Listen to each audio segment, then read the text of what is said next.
una de las cosas que lleva más a la frustración a nosotros los creyentes es, primeramente, el caso de los papás y los mamás cristianos, es ver que sus hijos no caminan en el Señor. Y el segundo, a los que no somos papás, no son mamás, o bueno, incluso también si son mamás y papás, pero evangelizan, es el hecho de que no ven frutos en su evangelismo. O sea, no ven una persona que le dan un tratado, le hablan de Cristo y ven que esa persona no va a la iglesia o no entrega su alma a Jesús, que generalmente van de la mano. Pero cuando tú lees la escritura, vas a ver que los mandatos que hay respecto a ambas labores, la de predicar la palabra del Señor a tus hijos y la de predicar la palabra del Señor a tu entorno, te das cuenta que hay una cosa muy interesante que obviamos muchos y que cuando tú la ves y la entiendes de verdad, no en lo intelectual, sino que lo haces como una verdad del Señor, te das cuenta que no debería frustrarte y el sentido de que el Señor nunca te dice que predica y así automáticamente tu hijo se convertirá. Y eso es algo que te debe tranquilizar mucho. Sé que te va a doler, vas a decir, pucha, pero es que mi hijo ya está grande, ya se fue de la casa, yo le enseñé, yo lo crié en la escuela dominical, lo llevaba a todos los cultos. ¿Qué pasa? Yo les he contado, me ha tocado muchas veces ver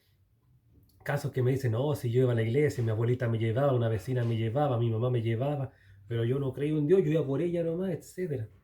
También está el otro extremo que de repente llevan a los niños y el niñito ya está participando en el corito de la iglesia o está saliendo,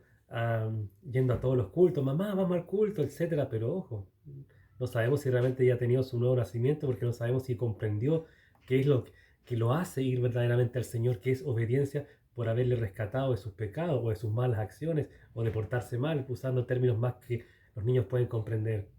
Pero centrándonos en lo que dedicaré este video es cuando tú lees Deuteronomio 6, el famoso Shema, oye Israel, pero luego sigue en el versículo 6, dice, y estas palabras que yo te mando hoy estarán sobre tu corazón, las repetirás a tus hijos y hablarás de ellas estando en tu casa y andando por el camino y al acostarte y cuando te levantes, y las atarás como una señal en tu mano y estarán como frontales entre tus ojos y las escribirás en los postes de tu casa y en tus puertas. Se dan cuenta que lo que está queriendo decir aquí el autor, o sea, Moisés, inspirado por el Espíritu Santo, es que siempre hay que estar constantemente predicándole, hablando en la palabra de Dios a los niños, pero te das cuenta que nunca dice, porque así es seguro que serán salvos. Si incluso el famoso versículo entrega al niño de pequeño algo así, y aún siendo grande no se apartará de él, se me olvida ese versículo, pero ustedes saben a cuál me refiero. Tampoco asegura, no lo asegura, tampoco asegura la conversión al enseñar de Dios. Bueno, no, se lo voy a ver más ratito, se lo voy a ver el segundo término. Pero vimos Deuteronomio 6, que nunca habla de asegurar la conversión. Lo mismo Efesios en el capítulo 6, cuando da enseñanzas a los padres, viene una parte en el versículo 4, donde se enfoca más en el papá, donde dice, y ustedes padres, ahí se refiere a padres como varones, no a padres progenitores, papá, mamá, no, ahí se enfoca directamente al papá. Pero lo que dice, no provoquen a ir a sus hijos, sino críenlos en disciplina y amonestación del Señor. Bien, pero también tú nunca vas a ver ahí que dice eh, que, ¿cómo se llama? De que van a ser convertidos, de que se asegura de que tú cumples, de que tú cumpliste en enseñarle y listo. El hijo se convirtió, no, ¿no? Es lo mismo que tú le enseñas a tu hijo a pescar, y no quiere decir que porque tu hijo entiende cómo se pesca, cómo hay que poner el anzuelo, cómo hay que ir a dónde hay que ir, cómo tirarlo, qué hacer cuando pica el pescado, el pez, perdón. No, no basta con que el hijo sepa, porque tú no te aseguras de que después el cabro se va a entusiasmar y va a decir, ah, papá, vamos a pescar a la playa, vamos a pescar al río. No, tú cumples con la parte de enseñar, de proveer las lecciones bíblicas. Así que ese debe ser, entre comillas, el consuelo de decir, pucha, ya está bien, Señor, yo sé que mi hijo me duele mucho que no esté caminando en ti, me duele mucho que vaya obligado a la escuela dominical, aún está bajo mi posesión porque no ha cumplido 18, porque aún no se va de la casa, pero Señor, por favor te pido,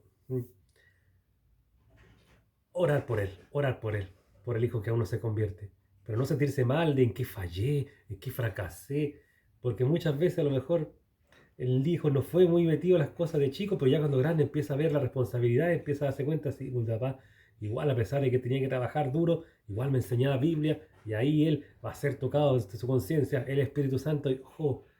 y ahí se va a convertir, porque tampoco el Señor promete la edad de conversión de los hijos y ni siquiera promete que tú verás a tus hijos convertidos. Ojo, caso que se conviertan, no promete que tú vas a ver a ellos convertirse, a lo mejor tú te vas a morir y ya después de muerto él se convierte, etc. Ojo con aquello.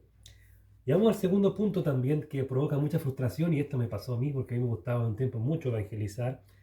Mateo 28, la gran comisión, que todos se la deben saber de memoria casi, ¿no? Ajá. Yo me sé de memoria Hechos 1:8, pero recibirán poder cuando haya venido sobre ustedes el Espíritu Santo y me serán testigos en Jerusalén, en Judea, en Samaria y hasta lo último de la tierra. Y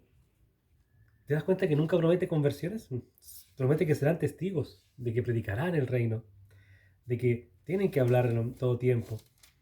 Y Mateo 28 dice, por tanto vayan y hagan discípulos a todas las naciones, bautizándolos en el nombre del Padre, del Hijo y del Espíritu Santo. Aquí está dando instrucciones, no está diciendo porque por tanto vayan,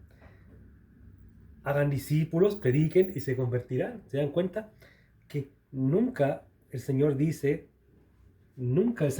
que, ¿cómo se llama? Que nuestra predicación, que nuestro esfuerzo, que nuestro viaje misionero, etcétera, va a provocar en las personas un cambio. Es como ahora sí tomo el primer punto de Deuteronomio 6, el ejemplo que les iba a dar, Hechos 16:31, cree en el Señor Jesucristo y serás salvo tú y tu casa. No porque una persona crea, quiere decir que toda su casa automáticamente cree, no. Es porque tú creíste y ya entró el mensaje del Evangelio a tu casa y ahora ahí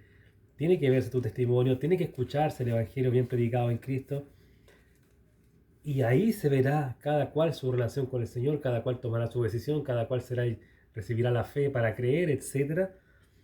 Pero recuérdate que dice Juan 16:8, y cuando Él venga convencerá al mundo de pecado, de justicia y de juicio.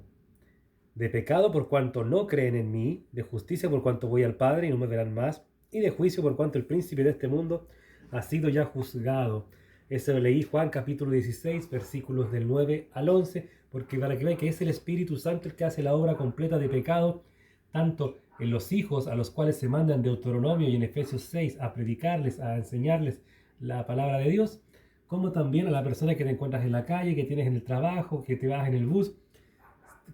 con la cual tú haces la gran comisión, y es el Espíritu Santo el que al final da ese convencimiento, da esa ayuda. Nosotros solamente estamos mandando, solo tenemos el mandato de a obedecer primeramente lo que dice el Señor y a segundo ejecutar el mandato que es a hablar, los que son papás, los que son mamás, a los hijos, los que son papás, los que son mamás y los que no son papá, mamá, a predicar el Evangelio a toda criatura, como también dice Marcos 16 en la parte final. Así que eso, queridos hermanos, espero te haya servido este video de ánimo y a seguir. Lo único que te pido siempre a cambio es que ores por mí porque yo no soy papá, no soy mamá, no tengo familia cristiana, así que solamente tengo el apoyo de los que se acuerdan de mí en oración y